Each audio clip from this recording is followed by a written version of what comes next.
Hello, I'm back again to share some recipes and a little bit of my stories. ওই একটু chit-chat করবো আর কি, but no masala gossip.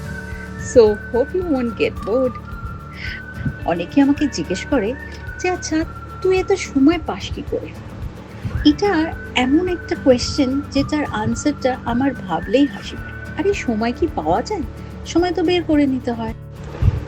দেখবে so much of our free time gets lost in gossip, criticism আর PNPC তো আমাদের favourite ঝাল মশলাদার ডিশে, যেটা ছাড়া অনেকের হয়তো রাতে ঘুমই আসে না। সো এগুলো থেকে একটু বেরোলে নিজেদের ভালো লাগার জিনিস করাই যায়। রেসিপি গুলোর কথায় আসা যাক। এগুলো খুব বেসিক রেসিপিস, সবার বাড়িতেই হয়। আমরা এগুলোকে টিফিন রেসিপিসও বলতে পারি, ব্রেকফাস্ট স্ন্যাক্স হিসেবেও আমরা খেতে পারি। অ্যাকচুয়ালি আমার ছেলে মেয়ে স্কুল কলেজের টিফিনে একটু ভ্যারাইটি না হলে ওদের মন খারাপ হয়ে যায়। ওরা আমাকে বলে, মাম্মাম তুমি তো কিছু দাওই না ভালো। তো ওদের কথা ভেবেই আমি ওই নতুন নতুন একটু ক্রিয়েটিভিটি অ্যাড করার চেষ্টা করি।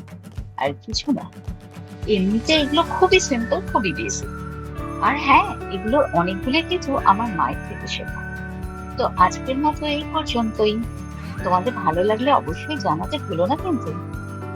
টাটা।